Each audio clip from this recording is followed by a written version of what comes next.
앞으로 부동산, 특히 아파트를 매입하기는 정말 어려워질 수 있습니다. 5억에서 9억대 주택이 정책 대출에 많이 의존했는데 이미 규제가 세졌고 내년 완화도 쉽지 않아 보입니다. 신규 공급은 임대 위주로 가고 월세화가 가속화될 전망입니다. 민간과 공공 분양 모두 줄어들고 공공 위주의 임대가 늘어날 것으로 보입니다. 대체 어떤 정책들을 발표한 걸까요? 이영희 씨는 30대 후반 주부로 2019년 대세 상승장이 오기 전 수도권의 빌라를 매입했습니다. 재개발되면 대박 날 테니 가족의 미래를 위해 투자하자며 자기 돈 3억을 투자했죠. 대출을 최대한 받아서요. 하지만 재개발 사업이 중단되면서 4년째 진척이 없고 세금과 이자만 쌓였습니다. 최근 재개발 규제가 완화됐지만 걱정이 태산입니다. 빌라를 정부에서 매입하겠다는 정책 때문인데요. 민간 업체가 아니라 정부에서 임대주택을 개발하면 싼 값에 팔아야 하잖아요. 몇 년을 기다렸는데 이게 말이 되나요? 이처럼 공급 대책이 임대 위주로 가면 재개발 투자자들이 타격을 받을 수 있습니다. 여러분, 요즘 부동산 시장이 정말 혼란스럽고 불안하지 않으신가요? 최근 발표된 97 부동산 공급 대책에 따르면 수도권에 매년 27만 호씩 신규 착공을 추진해 2030년까지 총 135만 호를 공급한다고 합니다. LH가 사업을 직접 주도해 공급 속도를 높이겠다는 방침이죠. 하지만 이 예산 중 공공임대 주택 부분이 올해 대비 48% 증가한 22조 7천억 원으로 무려 1.5배나 불어났습니다. 왜 이렇게 임대에 무게를 실었을까요? 전체 주택 중 임대 비율을 끌어올리기 위해 110만 호 규모의 임대주택 건설 계획을 세웠기 때문입니다. 공공임대가 늘어나면 서민 주거 안정에는 도움이 되겠지만 분양을 통해 내 집 마련을 꿈꾸는 무주택자나 청약 당첨을 노리며 전세로 살던 분들은 기회가 점점 줄어들게 됩니다. 김범준, 이성희 씨 부부는 40대 중반으로 서울 송파구 신천동의 파크리오에 전세로 거주하고 있습니다. 강남 학군과 편리한 교통을 고려해 이 아파트를 선택했고 2년 뒤 전세를 갱신하고 나중에는 자가 마련을 꿈꾸자는 희망을 품고 있었습니다. 하지만 최근 전세 대출 규제로 걱정이 많아졌습니다. 전세 대출 한도가 축소되면 축소된 만큼 나머지 금액을 현금으로 충당해야 합니다. 하지만 부부는 그동안 모아놓은 돈으로 이 금액을 충당할 수 있을지 걱정입니다. 주택 공급 방안으로 내 집 마련을 할 수 있지 않을까 기대하고 있었는데 대책을 보고 실망만 가득합니다. 강남에서 아이 키우며 안정적으로 살고 싶었는데 대출 규제 때문에 이사를 가야 할지도 몰라요. 그리고 집을 지어준다고 해놓고 임대주택만 왕창 지으면 어떡해요? 살 수 있는 집을 지어줘야죠. 앞으로 아예 집을 사지 말라는 건가요? 그럼 저희처럼 집 없는 사람들만 더 힘들어지는 거 아닌가요? 이 말이 어느 정도 일리는 있습니다. 그렇다면 공공분양 예산은 어떻게 됐을까요? 올해 1조 5천억 원이던 예산이 내년에는 4천억 원대로 70%나 줄었습니다. 분양시장이 점점 좁아지고 있는 셈이에요. 반면 기존 임대 예산은 15조 원에서 22조 원으로 늘어났으니 분양이 삭감된 만큼 임대가 늘어난 겁니다. 청약을 노리는 무주택자나 신혼부부들은 청약 통장만 꾸준히 불리면 나중에 당첨될 거야 이렇게 생각하시지만 이제는 청약 물량 자체가 임대주택으로 전환될 가능성이 훨씬 높습니다. 9월 7일 대책에서도 공공택지 개발에서 LH가 100% 직접 시행해 공급을 확대하지만 이 중 상당수가 임대주택으로 채워질 전망입니다. 민간 공급도 내년에 반토막 날 것으로 보입니다. 서울은 역대 최저 수준으로 줄고 경기 인천 지역도 올해 대비 절반가량에 그칩니다. 또 하나 눈에 띄는 건 빌라 매입 예산이 20배나 폭증한 점이에요. 5조 6천억 원 규모로 LH가 다세대 다가구 주택을 사들여 임대주택으로 전환하는 사업입니다. 기존 주택 매입뿐 아니라 선매수 계약을 통해 신축 빌라까지 끌어들이겠다는 거죠. 비아파트 시장이 장기 침체에 빠져있는 상황에서 정부가 빌라 지어라, 내가 사줄게 하며 시장을 살리려는 의도가 엿보입니다. 과거 정부 정책과 비슷한 맥락이죠. 이 정책은 임대 공급을 늘리는 데는 기여하겠지만 공실 문제가 심각합니다. 최근 자료에 따르면 6개월 이상 공실 상태인 공공임대주택이 5만 8천 가구에 달하며 2020년 대비 135%나 증가했습니다. 수요자들이 공공임대를 외면하는 이유는 임대료가 저렴해도 관리 상태가 열악하거나 위치가 불편하기 때문입니다. 이제 정책자금 대출로 넘어가 볼게요. 디딤돌 대출과 버팀목 대출이 올해 14조 원에서 내년 10조 원으로 26.7% 감소했습니다. 둘 다 약 30% 줄어든 셈이에요. 이미 627 대책에서 신혼부부 특례 대출 한도를 대폭 낮췄죠. 소득이 낮은 서민층이 집을 사거나 전세를 얻기 어려워지는 구조입니다. 대신 월세 지원이 강화됐습니다. 저소득 무주택 청년에게 월 20만 원 지원이 상시화되고 주거급여 대상자가 152만 명으로 확대됐어요. 임대료 기준도 조정됐습니다. 한마디로 매수나 전세는 규제를 통해 어렵게 만들고 지원을 통해 월세 생활을 유도하는 방향으로 가고 있습니다. 박민수 씨는 50대 초반 자영업자로 2022년 저금리 상승장의 매력에 빠져 영끌로 서울 근교 신축 아파트를 매입했습니다. 전세 시세가 안정적일 테니 장기적으로 좋을 거야 하며 대출을 끼고 투자했죠. 당시 부동산 열기가 뜨거워 주변 지인들도 지금이 딱 타이밍이야, 놓치면 후회해 라고 부추겼어요. 하지만 금리 인상이 본격화되면서 시세는 하락했고 신축 공급 과잉으로 전세 수요가 바닥을 쳤습니다. 그 결과 전세 시세도 하락하면서 역전세를 맞았죠. 또 최근 전세 대출 규제가 시행되면서 걱정이 이만저만이 아닙니다. 이 사례처럼 대출 규제가 강화되면 영끌 투자자들이 가장 큰 피해를 입습니다. 지금 정책이 강화될수록 소득이 낮은 분들은 더 큰 어려움을 겪을 가능성이 높아요. 2021년 부동산 호황기 최영준 씨는 부동산 투자에 전 재산을 걸었습니다. 서울 강북권의 중형 아파트를 영끌로 매입했는데 당시 집값이 매달 수천만 원씩 치솟는 분위기라 올인하면 2년 안에 2배는 될 거야 하며 부모님 돈까지 끌어모았어요. 주변에서 지금이 절호의 기회라는 말이 넘쳤고 실제로 지인 몇몇이 빠르게 이익을 내는 걸 보고 더 용기를 냈죠. 하지만 2022년 들어 금리 인상이 시작되고 정부의 규제가 강화되면서 시장이 급반전됐습니다. 최영준 씨 아파트는 고점 매입 후 30% 넘게 하락했어요. 매매를 시도했지만 거래가 거의 없어 유동성이 묶였고 매달 100만 원 이상의 이자 적자가 쌓였습니다. 결국 팔아보려고 했지만 원금 손실에 부대 비용까지 더해보니 손실 금액이 너무 컸습니다. 울며 겨자 먹기로 버티는 중입니다. 상승장 심리가 과열되면서 과도한 대출이 일상화된 게 문제였죠. 실제로 2021년, 2022년 영끌 투자자 중 30% 이상이 손실을 겪었고 가계부채 폭증으로 경제 전반이 위태로워졌습니다. 게다가 정신적 스트레스로 우울증 환자가 늘고 가족 간 갈등이 심각해지는 사례도 많았어요. 비슷한 실패 스토리가 인터넷에 수백 건씩 공유되는데 투자가 도박으로 변질된 게 가장 큰 문제였습니다. 다시 정부 정책으로 돌아가 보겠습니다. 대중교통비 지원도 크게 강화됐는데요. 이 부분 역시 임대 활성화 정책으로 볼 수 있습니다. 청년과 노인 환급 제도를 실시하고 출퇴근 시간대 광역버스 증편 등으로 임대 생활의 불편을 보완하려는 겁니다. 월세 지원과 교통비 완화가 결합되니 임대 아파트에 살면서 월세 지원받고 대중교통으로 출퇴근하세요 라는 방향이 명확해집니다. 서울과 수도권에서는 분양이 줄고 임대가 늘어나면서 시장이 소유 중심에서 임대 중심으로 재편될 전망입니다. 전세보다는 월세를 강조하고 교통비 지원으로 출퇴근 부담을 덜어주는 구조죠. 그렇게 많은 사람들이 굳이 집을 사지 않아도 되겠네 라는 마음을 갖도록 만드는 거죠. 이 모든 게 경제 전망과 맞물립니다. 올해 경제 성장률을 0.8%로 낮게 전망한 이유 중 하나가 건설 분야 때문입니다. GDP의 15%를 차지하는 건설 부문이 완전히 무너진 상태죠. 건설 경기를 살리려 노력하지만 지방에는 미분양이 쌓이고 서울은 청약 경쟁률이 치솟아 어려운 상황입니다. 이를 살리기 위해 생각한 해결책이 공공임대주택 공급 확대인 겁니다. 사실 부동산을 소유할 필요가 없다고 느끼는 분들에게는 아주 좋은 정책입니다. 하지만 내 집 마련의 꿈이 있거나 부동산으로 자산소득을 늘리려는 분들에게는 달갑지 않을 수 있죠.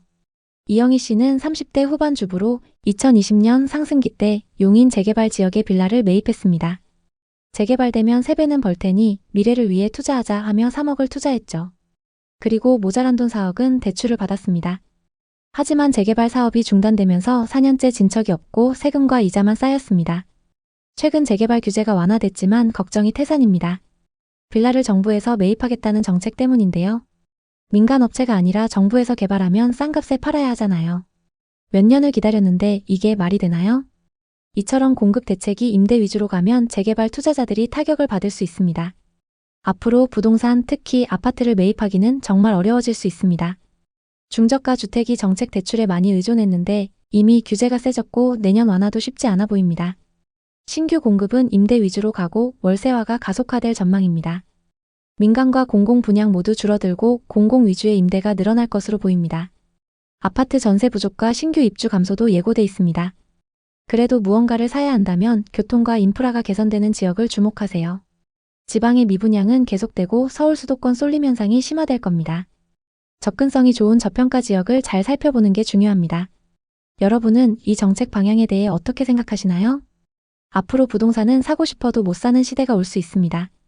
월세 생활이 표준이 되고 소유는 부유층의 전유물이 될지도 모릅니다. 정말 이제 사고 싶어도 못 사는 시대가 오게 될까요?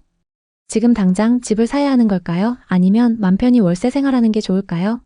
각자의 가치관과 상황에 따라 다르겠지만 확실한 건 규제가 강해질수록 현금 흐름이 안정된 투자만 살아남는다는 것입니다. 여러분, 지금 부동산 시장은 변화의 시간이에요. 각종 정책들로 많은 것들이 바뀌고 있죠. 거래는 줄고 가격은 주춤하지만 앞으로 어떻게 될지 시장의 변화를 잘 살펴봐야 합니다. 이럴 때일수록 현금 비중을 높이고 장기 보유 전략으로 가세요. 단기 한탕을 노린 투자는 위험할 수 있습니다. 앞으로의 시장은 더 어려워질 테니 계속 영상 시청해 주시면서 대응하시기 바랍니다. 앞으로의 정책을 함께 지켜보시죠. 오늘 이야기 어떠셨나요? 혹시 이와 비슷한 부동산 고민이나 경험이 있으신가요? 여러분의 이야기가 있다면 자유롭게 공유해 주세요. 당신의 경험이 누군가에게 큰 힘이 될 수 있습니다. 오늘의 이야기에 공감하셨다면 구독과 좋아요를 눌러주세요. 오늘도 시청해 주셔서 감사합니다. 다음 편엔 더 좋은 내용으로 찾아뵙겠습니다. 앞으로 서울에 거주하는 사람이라면 전세 계약 만기 후 경기도로 이사해야 할지도 모릅니다. 서울에서 직장 다니면서 아이들 학군도 유지하고 싶었는데 정부의 정책들 때문에 어쩔 수 없이 떠나야 할 것 같아요. 이런 걱정은 많은 임차인들의 현실이 될 수 있습니다. 월세로 살면 되지 않느냐 생각하시겠지만 현재 마포나 송파의 아파트 월세는 평균 3,400만 원 수준으로 일반적인 사람들이 감당하기 어려운 수준입니다.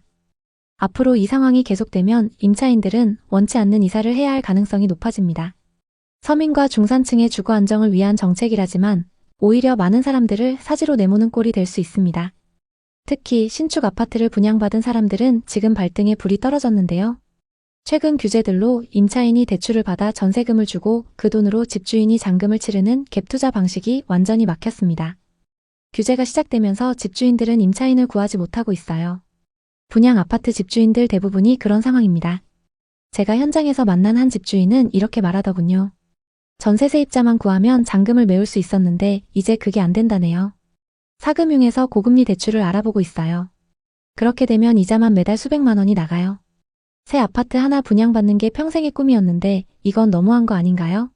수많은 가족들의 생계를 위협하는 상황입니다. 새 아파트를 분양받기 위해 여지껏 돈을 모아왔는데 이제 그 집 때문에 버티기 어려운 상황이 됐습니다. 재건축의 최종 보스 이주비 대출 규제도 문제가 많습니다. 이 규제는 강남권 재건축 조합원들에게 직격탄인데요. 기존과 같이 가구당 15억, 20억 가까운 이주비를 기대했는데 이제 6억 한도 다주택자는 대출이 완전히 막혔어요. 이주를 코앞에 둔 53개 단지 7만 가구가 혼란에 빠졌죠. 특히 한남동 정비사업처럼 관리처분 인가를 앞둔 단지들은 자금 계획이 엉망이 됐어요.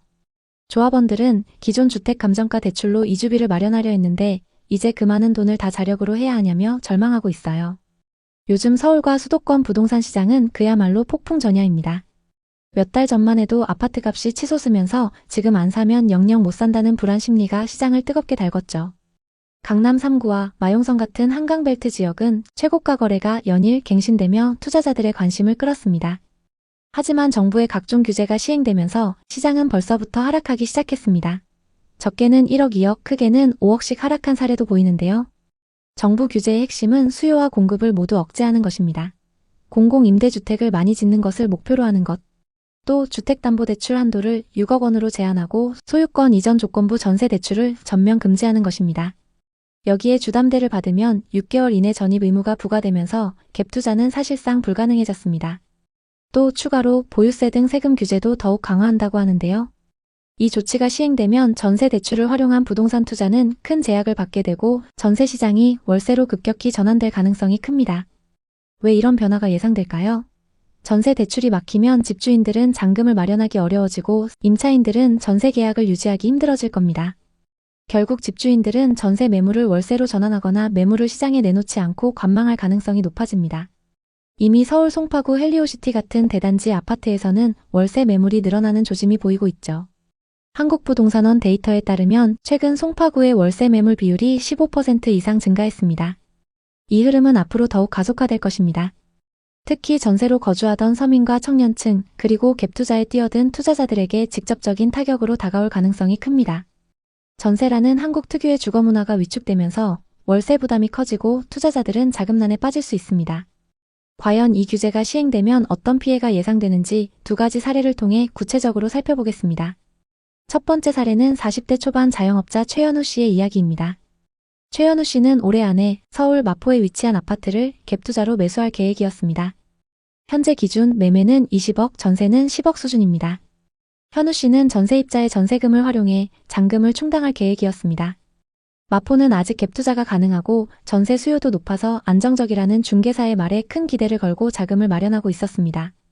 특히 전세를 끼고 매수하니 자금 부담이 적다고 생각했죠. 하지만 앞으로 전세 대출 규제가 추가로 시행되면 최현우 씨의 계획은 틀어질 가능성이 큽니다. 소유권 이전 조건부 전세 대출 금지로 인해 전세입자와 새로 전세 계약을 맺으려 해도 신규 전세 대출을 받기 어려워질 것입니다. 기존 임차인이 전세를 유지하지 못하고 이사하면 현우 씨는 새 임차인을 찾아야 합니다. 문제는 전세 대출 제한으로 전세 수요가 급감할 가능성이 높다는 점입니다. 이 상황에서 현우 씨는 전세 매물을 월세로 전환해야 할 가능성이 큽니다. 예를 들어 보증금 1억에 월세 350만 원으로 내놓는다 해도 고가 월세 수요가 많지 않아서 공실 위험이 커집니다. 더 큰 문제는 집값 하락입니다. 규제로 인해 호가가 2, 3억 하락할 가능성이 제기되고 있죠. 현우 씨는 이렇게 한숨을 내쉽니다. 10년 동안 자금을 마련해서 이번에 사려고 했는데 담보대출에 전세대출까지 막아버리면 아예 집을 사지 말라는 것 같네요. 두 번째 사례는 30대 초반 신혼부부인 윤지혜, 김태훈 부부의 이야기입니다.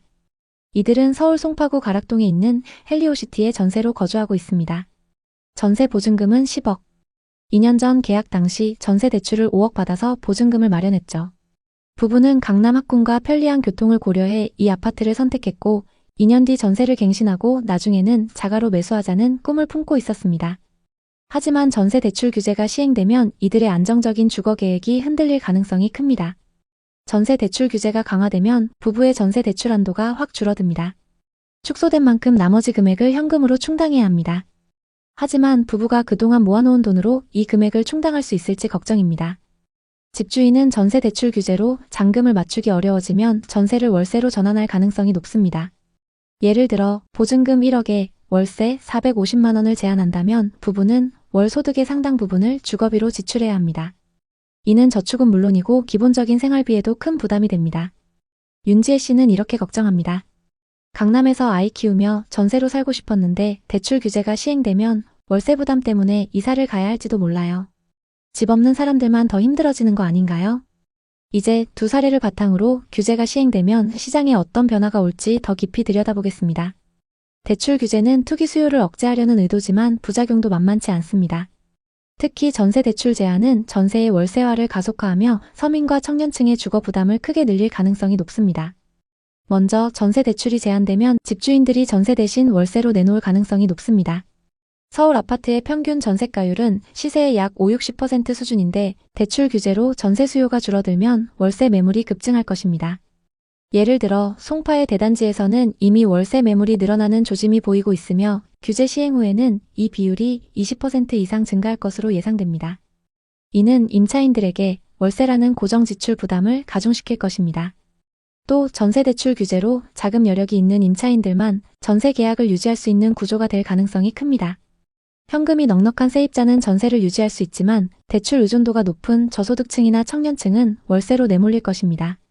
이는 주거 양극화를 심화시키며 서울에서 서민들이 거주하기 점점 더 어려워지는 상황을 만들 가능성이 높습니다. 그리고 정부의 공급 방안과 각종 규제 소식이 전해지면서 벌써부터 서울 강남, 서초, 송파, 용산 등 핵심 지역의 부동산 중개업소에는 매수 문의가 줄어들고 있습니다. 대출 한도 축소로 매수자들은 고가 아파트 구입을 망설이고 매도자들은 가격 하락을 우려하며 매물을 걷어들일 가능성이 큽니다. 한국부동산원에 따르면 규제 발표 이후 서울 아파트 거래량은 이미 확연히 감소했으며 다음 규제 시행 후에는 더 줄어들 것으로 전망됩니다. 전세 대출 규제가 시행되면 임차인들에게 미칠 피해는 단순히 월세 부담 증가에 그치지 않을 것입니다. 몇 가지 상황을 예상해 보겠습니다. 우선 전세에서 월세로 전환되면서 월세 부담이 급증할 가능성이 큽니다. 규제 시행 후 전세 대출 한도가 축소되면 전세 수요가 급격히 줄어들고 월세 수요가 늘어날 것으로 예상됩니다. 마포나 송파의 아파트 월세는 평균 300~400만 원 수준으로 일반적인 사람들이 감당하기 어려운 수준입니다. 전세 대출이 어려워지면 임차인들이 원치 않는 이사를 해야 할 가능성이 높아집니다. 예를 들어 송파구에 거주하는 사람이라면 전세 계약 만기 후 새 전세 대출을 받지 못할 경우 경기도로 이사해야 할지도 모릅니다. 서울에서 직장 다니면서 아이들 학군도 유지하고 싶었는데 대출 규제가 시행되면 어쩔 수 없이 떠나야 할 것 같아요. 이런 걱정은 많은 임차인들의 현실이 될 수 있습니다. 또 갑작스러운 규제 시행으로 일부 집주인들이 전세 보증금을 돌려주지 못하는 사례도 늘어날 가능성이 있습니다. 규제가 시행되면 자금난에 빠진 집주인들이 늘어나면서 피해가 더 커질 수 있습니다. 특히 서울 수도권 지역에서 고점에 거래됐던 매물들에서 이런 위험이 발생할 수 있습니다. 이제 여러분이 궁금해하실 부분, 다가올 규제에 어떻게 대비해야 할까? 이 부분에 대해 이야기해 볼게요. 전세 대출 규제로 월세 전환의 흐름은 피할 수 없지만 현명한 선택으로 피해를 최소화할 수 있습니다. 첫째, 자금 계획의 재점검. 규제가 시행되면 대출 한도가 줄어들 가능성이 크니 본인의 자금 여력을 미리 점검하세요. 전세 대출에 의존하던 분이라면 월세 전환 가능성을 염두에 두고 예산을 재조정해야 합니다.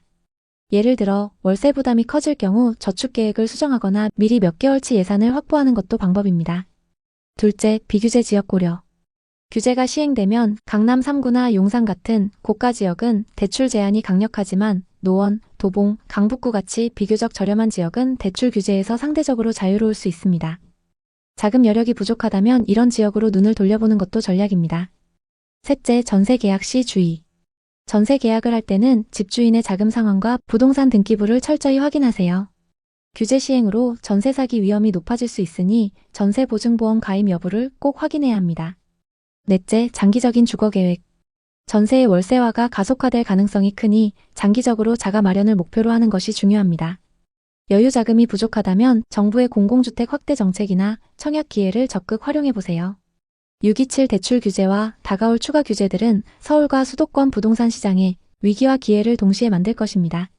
전세 대출 규제로 인해 서민과 청년층의 주거 부담이 커질 가능성이 크지만 시장이 조정 국면에 들어서면 새로운 기회도 열릴 수 있습니다.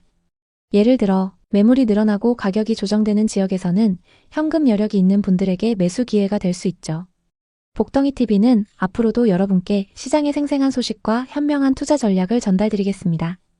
여러 규제와 전세 제도의 변화 속에서 여러분이 현명한 선택을 하실 수 있도록 늘 곁에서 응원하겠습니다. 댓글에 여러분의 생각을 자유롭게 남겨주세요. 여러분의 소중한 댓글은 누군가에게 큰 위로가 될 수 있습니다. 오늘의 이야기에 공감하셨다면 구독과 좋아요를 눌러주세요. 끝까지 시청해주셔서 감사합니다. 다음 편엔 더 좋은 내용으로 찾아뵙겠습니다. 김미지 씨는 40대 여성 투자자예요. 2019년에 평택의 상가를 분양받았죠. 분양가는 12억이었습니다. 그중 7억은 대출을 받아서 계약했습니다. 월세 500만 원 이상을 기대했는데 준공 이후 3년째 공실입니다. 매달 관리비 50만 원, 이자는 260만 원 이상 나가요. 포기하고 싶어도 가격이 너무 하락해서 팔 수도 없어요. 지금 12억 본전은커녕 10억에도 손님이 없습니다. 개발사들은 상업시설에서 이익을 뽑으려고 엄청나게 지어댔고 부동산 분위기가 좋았을 당시 너도 나도 분양을 받았습니다. 하지만 지금은 그때의 과도한 공급으로 공실이 넘쳐나고 있습니다. 상황이 너무 어렵다 보니 일부 투자자들은 극단적 선택을 고려할 정도입니다. 저는 수많은 현장을 다니면서 투자자들의 눈물을 직접 봐왔어요. 특히 2025년 지금 상황이 더 심각해졌습니다. 지식산업센터 공실률이 경기도 평균 20%에 달하고 고양시는 30%, 화성시는 39%, 평택시는 50%까지 치솟았습니다. 상가 공실률도 수도권 평균 25%, 전국 중대형 상가는 21%, 소규모 상가는 19%로 올라갔습니다. 여기서 박상민 씨 이야기를 들려드리겠습니다. 40대 중반 회사원이에요. 2020년에 평택의 상가를 분양받았죠. 분양가 10억대 대출 60%를 받아서 샀어요. 월세로 500만 원 이상을 기대했는데 코로나 직후부터 임대가 안 나갔어요. 2025년 지금도 빈 상태예요. 은행 이자가 매달 250만 원 넘게 나가고 관리비도 수십만 원이에요. 박상민 씨가 저한테 털어놓더라고요. 밤에 잠이 안 와요. 가족들한테 미안해서요. 결국 야간에 대리운전까지 나가서 겨우 이자를 갚고 있어요. 그때 느꼈어요. 빈 상가라는 게 얼마나 무서운지. 은행 이자는 매달 꼬박꼬박 나가고 관리비도 쌓이는데 수익은 제로예요. 이렇게 박상민 씨처럼 대출받아 산 분들은 특히 더 힘듭니다.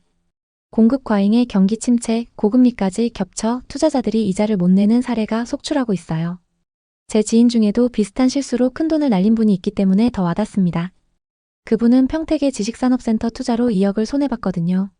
그때 분양사 말만 믿고 덜컥 샀는데 공실이 6개월 넘어가니 이자 압박에 주말 알바까지 뛰었어요. 자, 이제 같이 여러 지역들의 숨겨진 민낯을 파헤쳐 보시죠. 광명역 주변은 입지가 정말 좋아요. 코스트코, 이케아, 롯데아울렛 같은 대형 유통시설이 들어서 있고 중앙대학교 병원도 활발히 운영 중이죠. 교통도 최고예요.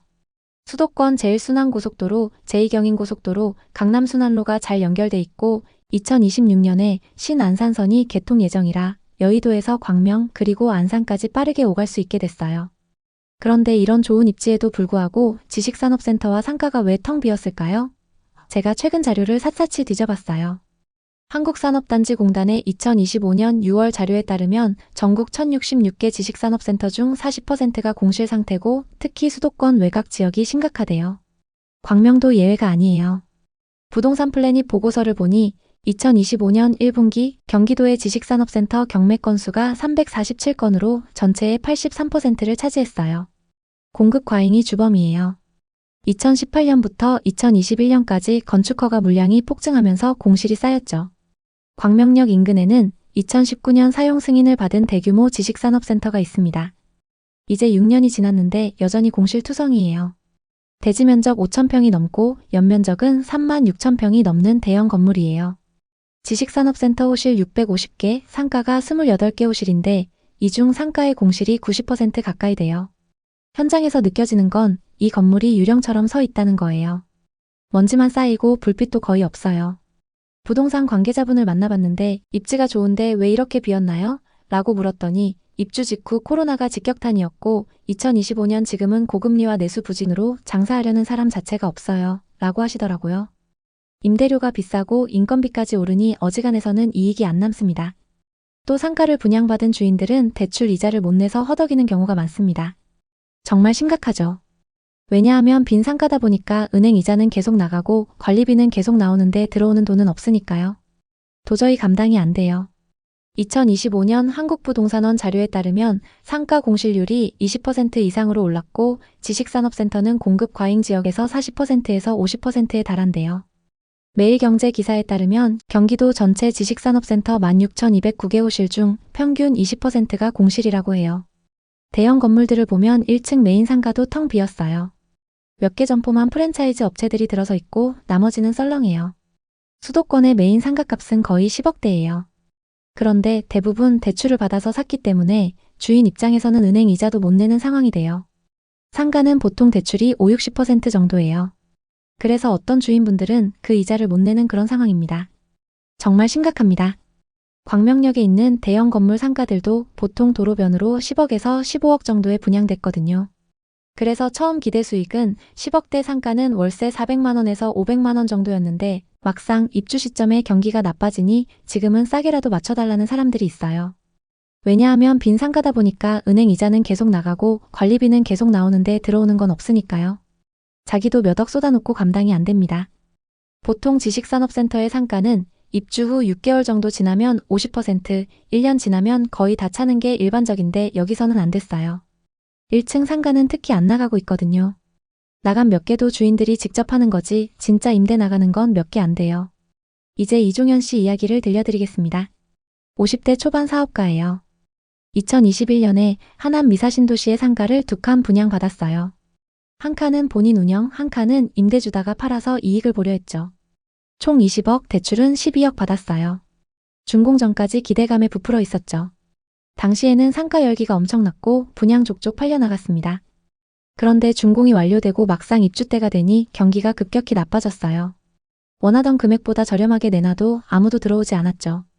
2025년 지금 마이너스 프리미엄 상태예요. 팔아도 수억이나 손해예요.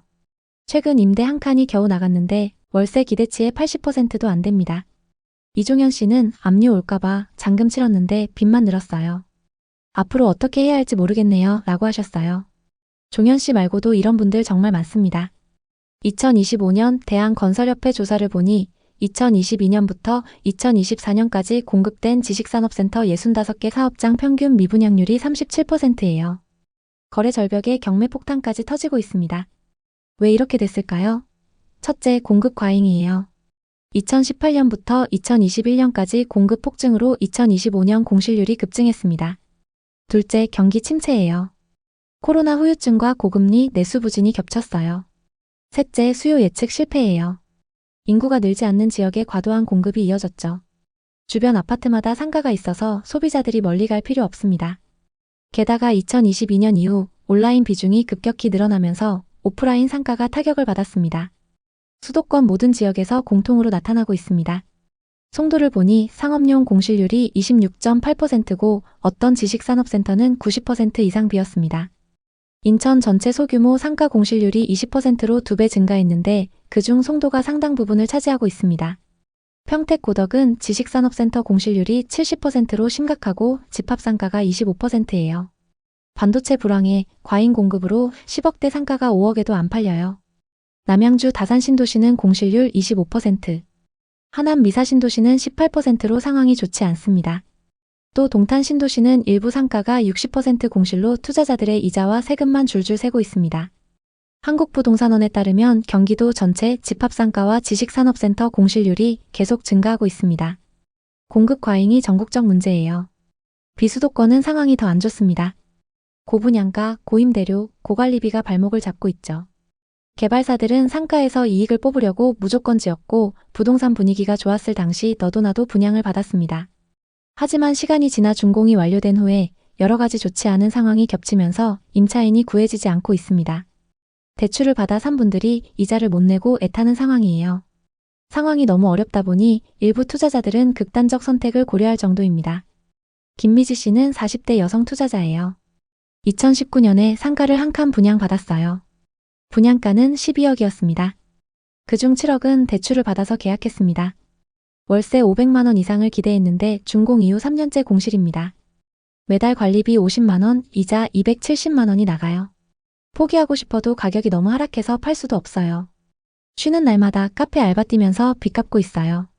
이러지도 저러지도 못해요 라고 울면서 말씀하셨어요. 김미지 씨처럼 힘든 상황에 처한 분들이 많습니다. 우리나라 부동산 전체적으로 문제가 많습니다. 송도처럼 대형 국제도시도 공실이 넘쳐나고 평택은 삼성전자 주변인데도 60% 공실입니다. 이 모든 게 공급 과잉과 수요 예측 실패에서 비롯됐어요. 지식산업센터나 아파트나 모든 건물에 상가를 무조건 짓잖아요. 개발사 입장에서는 상가에 이익분이 많이 들어가 있어요. 그래서 상가를 많이 지어서 분양만 잘 되면 떼돈 버는 거니까 계속 짓죠. 분양은 어떻게든 다 합니다. 거의 다 팔려요. 그런데 임차인은 들어오지 않고 있습니다. 내 돈을 다 주고 사는 상가라면 내 돈 묶였다 생각하면 되는데 대다수가 대출받아 사셨거든요. 그래서 은행 이자도 못 내면서 임차인도 못 구하고 계속 애가 타는 상황이 생깁니다. 이게 지금 우리나라 부동산 전반적인 문제라고 볼 수 있겠죠. 그래서 상가나 지식산업센터 비율을 이제 좀 줄여야 됩니다. 그리고 대출 비율도 적정 수준으로 줄여나가야 합니다. 개발사들은 상가나 공장형 지식산업센터에서 이익을 많이 뽑으려고 노력하죠. 하지만 요즘 강남대로라고 해도 상가는 분양이 잘 안 됩니다. 개발사들이 다 끌어안고 있는 거예요. 그러다 보니까 또 어떤 개발사는 상가를 뺀 그 위에 주거용이나 업무시설 가지고 본전 이상을 다 뽑습니다. 개발사들 입장에서는 너무 쉽게 개발이 되고 있고 허가도 잘 받을 수 있습니다. 여러 가지 병폐들이 부동산에 다 몰려 있다고 보시면 됩니다. 제 지인분 이야기를 하나 더 할게요. 2020년에 동탄 상가 2칸을 분양받았었는데 한 칸은 가져갈 생각, 한 칸은 피받고 넘길 생각이었어요. 하지만 막상 준공 완료됐을 때 분위기가 안 좋으니까 고민하다가 둘 다 잔금을 포기했어요. 시행사의 경우는 이미 완판했지만 잔금이 안 들어오면 끝입니다. 계약금 10%만 받는 케이스가 되는데 어떻게 보면 그것도 이득이라고 할 수 있겠지만 그렇지 않습니다. 한 칸이 5억씩 했어요. 여기서 수분양자가 계약금을 포기하면 나머지 돈들이 안 들어오는 상태가 되는 겁니다. 지금 상가 한 칸을 팔려고 하면 수억씩 낮은 가격에도 안 산다는 거예요. 그래서 시행사도 몇백억씩 손해보는 경우가 늘어나고 있습니다. 여러분, 부동산 정말 어렵죠? 공급 과잉의 공실지옥, 이제 용도 전환 논의까지 나오고 있어요. 2025년 매경 기사를 보니 해외처럼 상가를 주거용으로 바꾸면 미분양 해소가 될 수 있대요. 하지만 정책이나 개발사들이 안 따라주고 있습니다. 개발사들은 상가 비율을 대폭 줄여야 합니다. 공장처럼 찍어내서 이익만 뽑는 이런 식의 개발은 없어져야 합니다. 요즘 장사 정말 힘들어요. 우리나라 소상공인분들 정말 고생이 많습니다. 게다가 상가를 덜컥 분양받은 분들은 속이 타들어가고 있죠. 광명, 광교, 동탄, 다산, 하남, 평택 등 여러 지역에서 비슷한 현상이 나타나고 있습니다. 여러분은 상업시설이나 지식산업센터 등을 분양받거나 임차해서 장사하시려면 꼭 발품을 파세요. 한 번이 아니라 여러 차례 방문해서 직접 체크하세요. 프랜차이즈 담당자나 부동산 중개업소 말만 믿고 투자하면 안 됩니다. 여러분 자산을 지키는 건 본인 몫이에요. 꼭 명심하세요. 앞으로도 영상을 통해 부동산 투자 실패 안 하는 방법을 계속 공유드리겠습니다. 오늘 이야기 어떠셨나요? 혹시 이와 비슷한 부동산 고민이나 경험이 있으신가요? 여러분의 이야기가 있다면 자유롭게 공유해주세요. 당신의 경험이 누군가에게 큰 힘이 될 수 있습니다. 오늘의 이야기에 공감하셨다면 구독과 좋아요를 눌러주세요. 오늘도 시청해주셔서 감사합니다. 다음 편엔 더 좋은 내용으로 찾아뵙겠습니다. 2021년, 2022년 여기저기에서 무자본 갭투기가 성행했어요. 집을 사서 전세를 끼면 자기 돈 없이 몇 채를 소유할 수 있었죠. 예를 들어 집값 5억에 전세 5억으로 임차인을 들이면 투자자는 돈 한 푼 안 내고 시세 차익을 챙길 수 있었어요. 하지만 집값이 조금만 떨어지면 깡통 전세가 돼 임차인은 보증금을 못 받고 집주인은 파산하게 됩니다. 특히 빌라에서 이런 사고가 많았고 이로 인해 아파트 선호 현상이 생겨 아파트 값이 천정부지로 치솟았죠. 김민규 씨는 경기도의 아파트 한 채를 매매가 6억, 전세 4억 6천만 원에 갭투자로 샀습니다.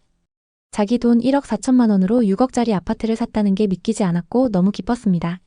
하지만 기쁨도 잠시, 요즘 걱정이 태산입니다.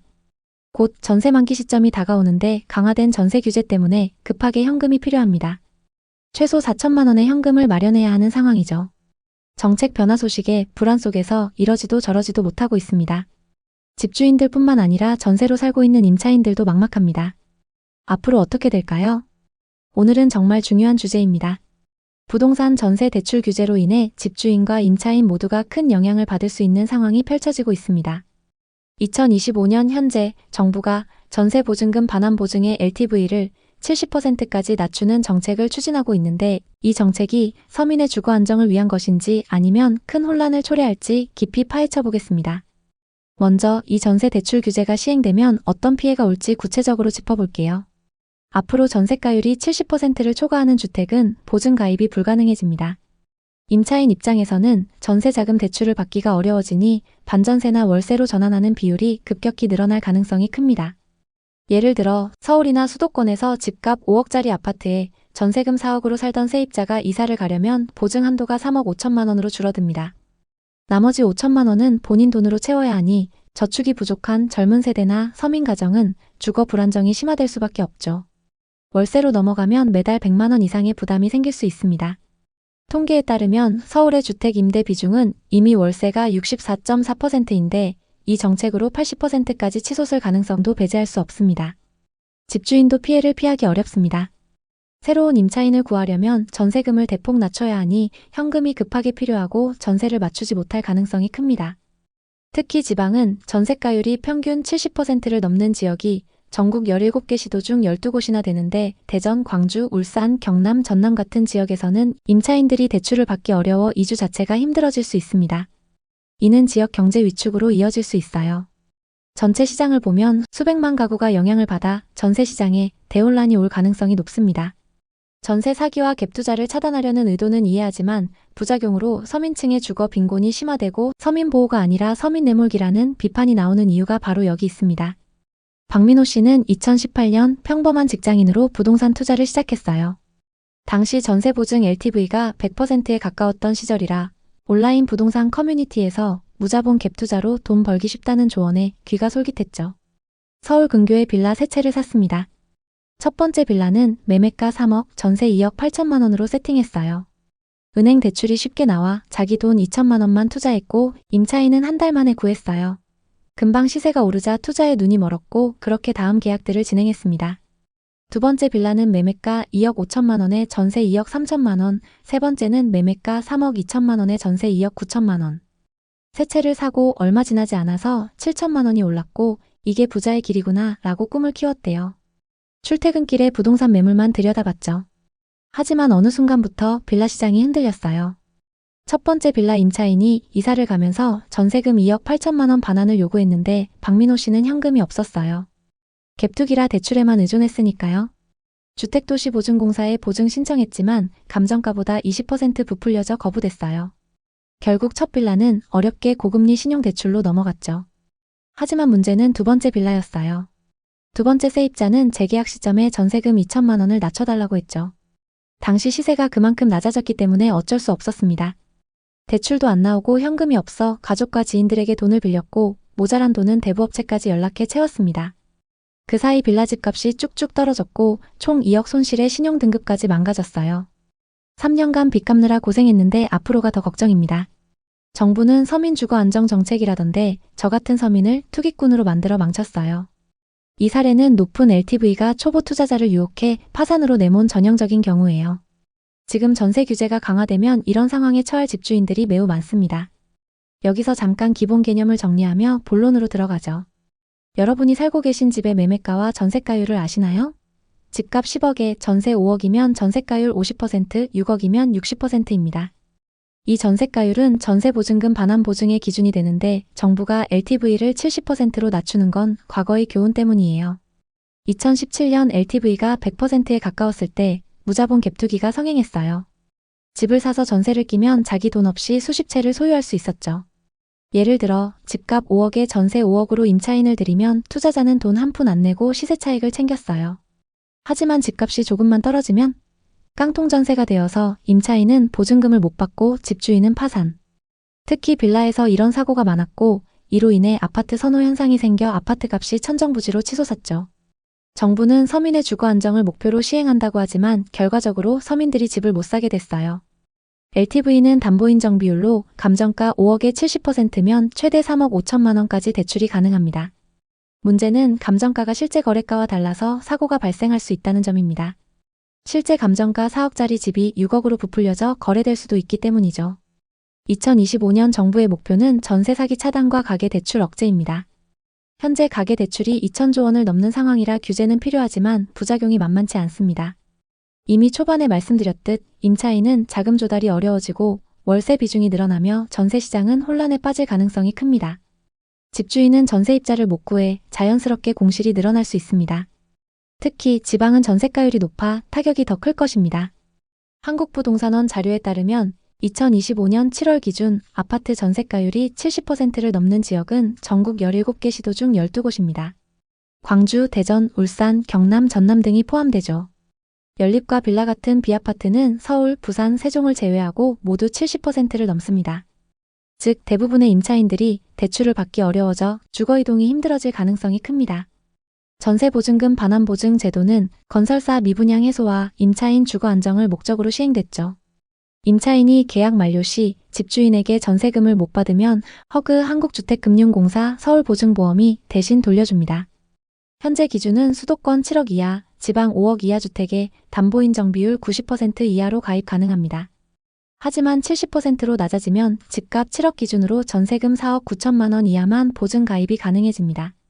서울 빌라를 예로 들면 집값 2억에 전세 1억 8천만 원까지 보증이 가능했는데 이제 불가능해요. 이게 깡통 전세의 씨앗이죠. 이수연 씨는 2019년 30대 후반 주부로 부동산 투자를 시작했어요. 당시 LTV 90% 시절이라 경기권 아파트 두 채를 샀습니다. 첫 번째 아파트는 매매가 4억에 전세 3억 8천만 원으로 갭 투자했어요. 부동산 카페에서 본 해당 지역은 전세가율이 높으니 안전하다는 조언에 끌렸죠. 사자마자 시세가 4억 5천만 원으로 올랐습니다.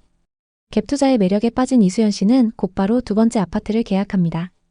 두 번째 아파트는 매매가 3억 5천만 원에 전세 3억 2천만 원. 두 채를 매수하는데 현금은 5천만 원밖에 안 들어갔죠. 이게 진짜 부동산 투자라며 더 큰 계획을 세웠습니다. 하지만 2022년 금리 인상이 시작되고 집값이 조정기에 들어갔어요. 첫 번째 아파트 임차인이 지방으로 직장을 이전하며 전세금 3억 8천만 원 반환을 요구했는데 이수연 씨는 돌려줄 현금이 없었어요. 같은 금액에 새로운 임차인을 구하려고 했지만 전세 시세가 너무 떨어져서 불가능했죠. 급하게 현금 5천만 원이 필요했습니다. 두 번째 아파트도 상황은 마찬가지였습니다. 두 채 합쳐 총 8천만 원의 현금이 필요했죠. 부부 사이는 최악 이혼 위기까지 갔습니다. 고금리 신용대출에 남편 퇴직금까지 미리 끌어서 겨우 마련했고 빚 갚느라 지금까지 고생하고 있습니다. 이제 더 강화되면 저 같은 서민만 더 힘들어질 거예요. 이 사례는 높은 LTV가 금리 변동 시 얼마나 취약한지 보여줍니다. 그럼 앞으로 어떻게 대처해야 할까요? 임차인분들에게 팁을 드리자면 전세가율이 70%를 초과하는 물건은 되도록 피하는 것이 안전합니다. 보증 가입이 불가능해 전세금 반환 리스크가 커지니까요. 집주인 입장에서는 새로운 임차인을 구하려면 전세금을 대폭 낮추거나 월세로 전환해야 할 가능성이 높습니다. 서울 주택 임대 상황을 보면 전세 비중이 35.6%, 월세가 64.4%인데 LTV 70% 정책으로 월세 비중이 더 늘어날 가능성이 큽니다. 전세 대출 이자를 내며 사는 게 나을까요? 아니면 월세를 내며 사는 게 나을까요? 전세 수요가 줄면 전세값이 하락할 가능성이 높습니다. 그동안 전세 대출로 집값이 비정상적으로 올랐어요. 이제 LTV 70%로 보증 여건이 강화되면 집주인들은 전세가율을 70% 이하로 맞추려 노력할 것입니다. 실제로 그런 움직임이 늘고 있죠. 보증보험을 담당하는 주체들의 재정 상태도 심각합니다. 2023년 3조 8천억 원, 2024년 2조 5천억 원 넘는 적자가 났어요. 대부분 전세 보증 때문입니다. 일부는 전세 보증제도 자체를 폐지해야 한다. 갭투자만 조성한다. 이렇게 주장합니다. 반대로 금액이 크니 국가의 안전장치가 필요하다. 이런 의견도 있죠. 은행 입장에서는 주택담보대출이 가장 쉬운 돈벌이입니다. 주택은 안전자산이라 이자도 높게 받죠. 하지만 대출이 너무 쉬우니 빚을 모르고 달려들었다가 경제위기 시 경매나 파산한 사례가 늘고 있습니다. 최근 경매 물건이 급증했죠. LTV 70% 정책은 서울보다 지방에 더 큰 타격을 줄 가능성이 높습니다. 서울과 수도권은 전세가율이 상대적으로 낮아요. 왜냐, 집값이 워낙 비싸니까요. 예를 들어 서울 성동구 33평 아파트의 매매가는 19억, 전세는 10억으로 전세가율 50% 수준입니다. 또 수원 광교의 아파트는 매매가 15억, 전세 7억으로 50% 수준이죠. 매매가가 높고 전세가율이 낮다는 건 현실 사용 가치보다 미래 희망 가치가 과도하게 반영됐다는 뜻입니다. 지금 세대가 미래 세대의 부동산 상승분을 미리 다 먹어 치우고 있는 거예요. 추가로 규제 후 예상되는 피해를 정리하면 젊은 세대는 전세를 구하지 못해 월세 부담이 커지고 중년층과 노년층은 기존의 임대 사업을 포기하며 지방은 빈집 증가로 지역 경제가 쇠퇴할 수 있습니다. 2025년 대출 규제 강화로 2주택자 LTV는 0%, 생애 최초 주택 구매자도 70%로 제한됩니다. 전세 수요 감소로 가격은 하락할 수 있지만 서민 주거 불안은 더 커질 가능성이 높습니다. 천안의 아파트 한 채를 매매가 5억, 전세가 4억에 산 김민규 씨는 걱정이 태산입니다.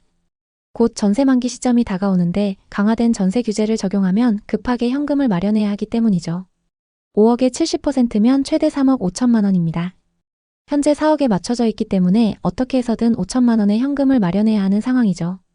정책 변화 소식에 불안 속에서 이러지도 저러지도 못하고 있습니다. 임차인들도 마찬가지예요. 규제 강화가 서민 보호, 나처럼 월세로 내몰리는 게 보호냐며 분노하고 있습니다. 이 사례들로 보면 정책 변화는 투기를 막지만 선의의 집주인과 임차인을 힘들게 합니다. 앞으로 시행되는 규제로 역전세난이 폭발적으로 늘어날 겁니다. 빌라 경매가 급증하고 월세로 전환되는 경우도 크게 늘어날 거예요. 투자 실패를 피하려면 현금 흐름을 중심으로 계획하세요. 앞서 살펴본 투자자들처럼 갭 투자에 의존하다 큰 손실을 볼 수 있어요. 이런 실패의 사례들을 교훈 삼아 여러분은 현명한 선택하시길 바랍니다. 오늘 이야기 어떠셨나요? 혹시 이와 비슷한 부동산 고민이나 경험이 있으신가요? 여러분의 이야기가 있다면 자유롭게 공유해주세요. 당신의 경험이 누군가에게 큰 힘이 될 수 있습니다. 오늘의 이야기에 공감하셨다면 구독과 좋아요를 눌러주세요.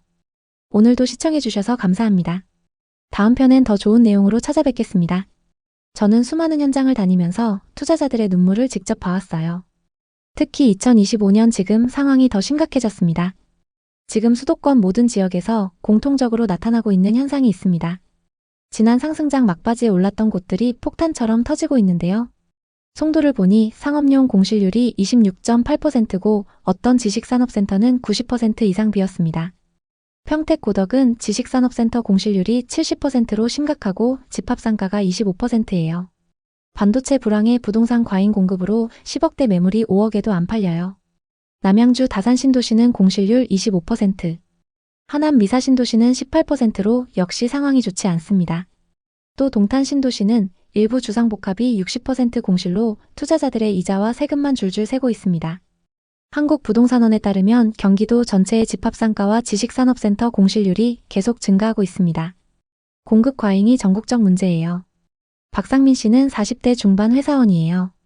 2020년에 평택의 상가를 분양받았죠. 분양가 10억대, 대출 60%를 받아서 샀어요. 월세로 500만 원 이상을 기대했는데 코로나 직후부터 임대가 안 나갔어요. 2025년 지금도 빈 상태예요. 은행 이자가 매달 250만 원 넘게 나가고 관리비도 수십만 원이에요. 박상민 씨가 저한테 털어놓더라고요. 밤에 잠이 안 와요. 가족들한테 미안해서요. 결국 야간에 대리운전까지 나가서 겨우 이자를 갚고 있어요. 그때 느꼈어요. 빈 상가라는 게 얼마나 무서운지. 은행 이자는 매달 꼬박꼬박 나가고 관리비도 쌓이는데 수익은 제로예요. 이렇게 박상민 씨처럼 대출받아 산 분들은 특히 더 힘듭니다. 공급 과잉에 경기 침체, 고금리까지 겹쳐 투자자들이 이자를 못 내는 사례가 속출하고 있어요. 제 지인 중에도 비슷한 실수로 큰돈을 날린 분이 있기 때문에 더 와닿습니다. 그분은 평택의 지식산업센터 투자로 2억을 손해봤거든요. 그때 분양사 말만 믿고 덜컥 샀는데 공실이 6개월 넘어가니 이자 압박에 주말 알바까지 뛰었어요. 자, 이제 같이 여러 지역들의 숨겨진 민낯을 파헤쳐 보시죠. 광명역 주변은 입지가 정말 좋아요. 코스트코, 이케아, 롯데아울렛 같은 대형 유통시설이 들어서 있고 중앙대학교 병원도 활발히 운영 중이죠. 교통도 최고예요.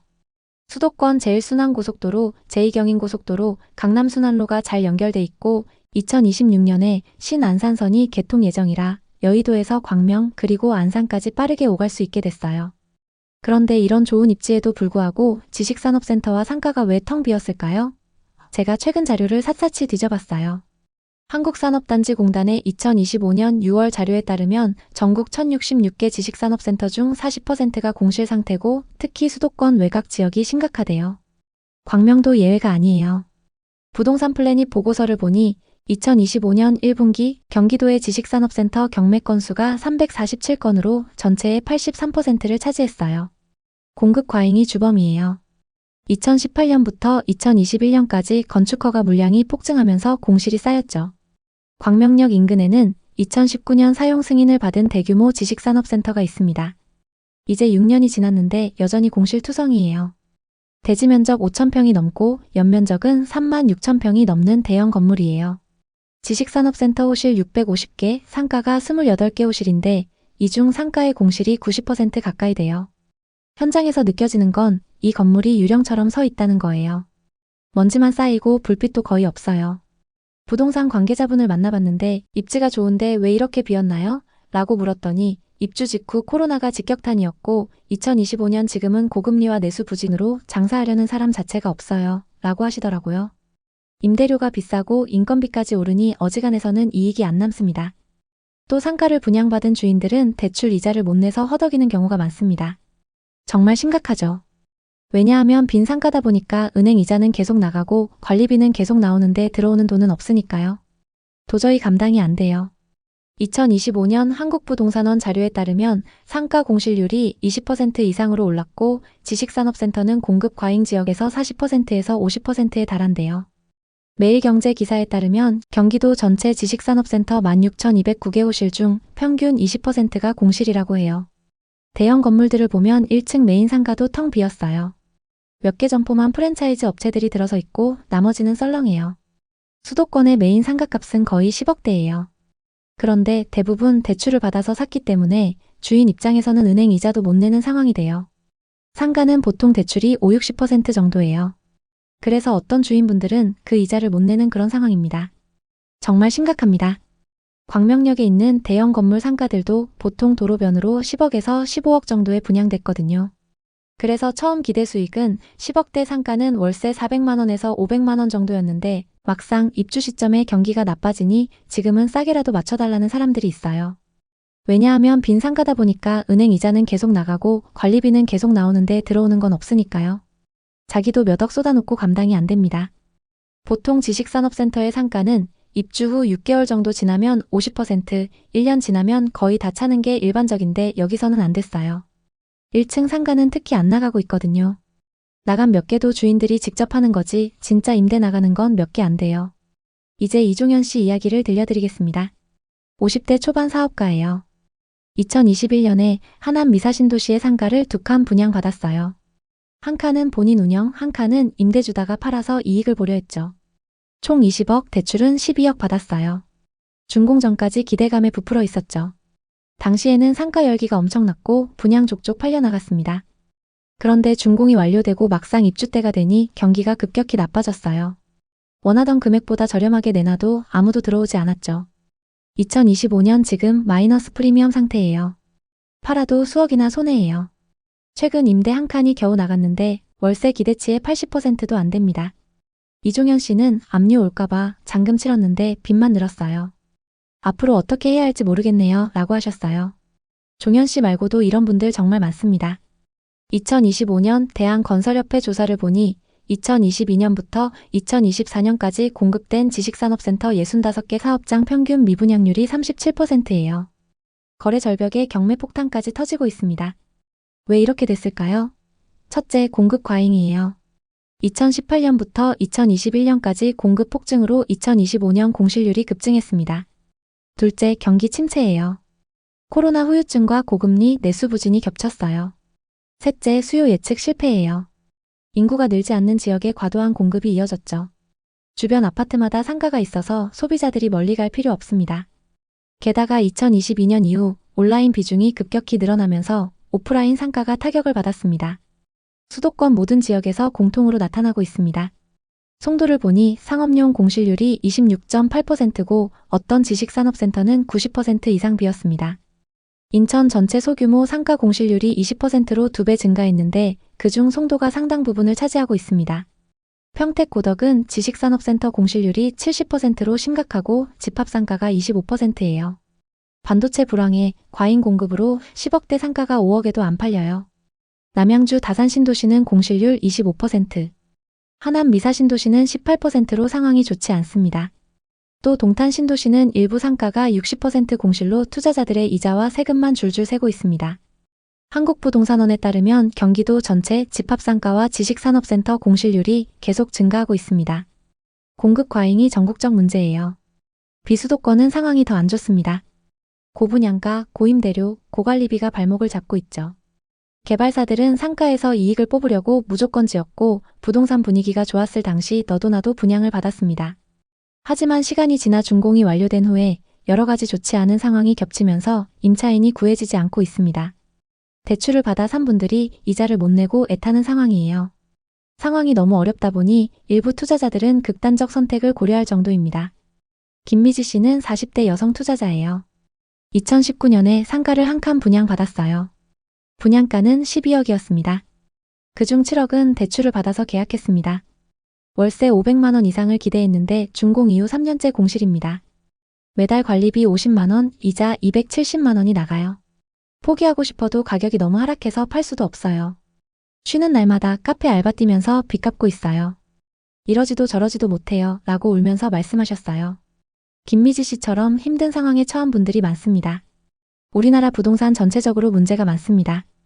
송도처럼 대형 국제도시도 공실이 넘쳐나고 평택은 삼성전자 주변인데도 60% 공실입니다. 이 모든 게 공급 과잉과 수요 예측 실패에서 비롯됐어요.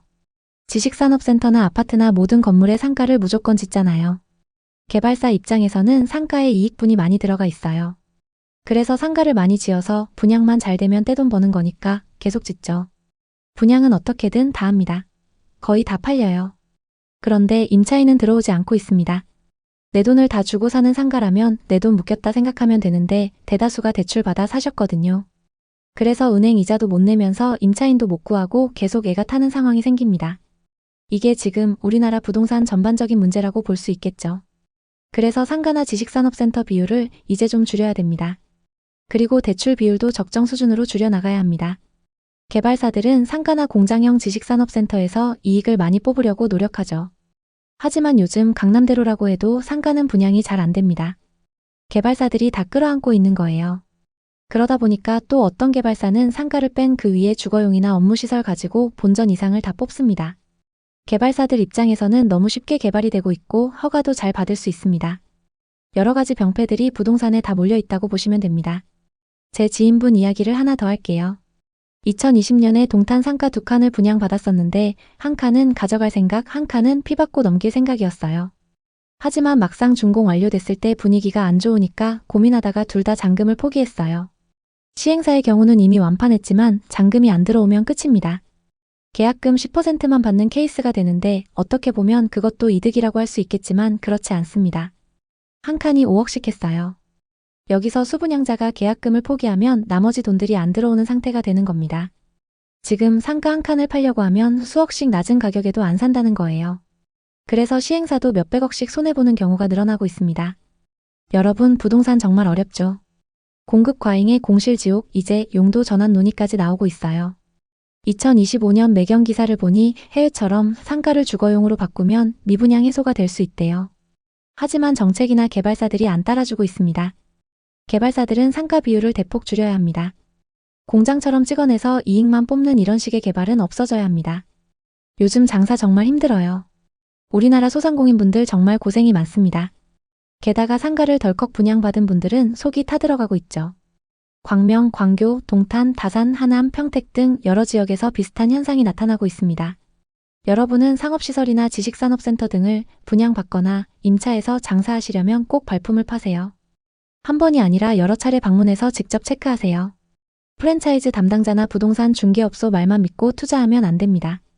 여러분 자산을 지키는 건 본인 몫이에요. 꼭 명심하세요. 앞으로도 영상을 통해 부동산 투자 실패 안 하는 방법을 계속 공유드리겠습니다. 오늘 이야기 어떠셨나요? 혹시 이와 비슷한 부동산 고민이나 경험이 있으신가요? 여러분의 이야기가 있다면 자유롭게 공유해주세요.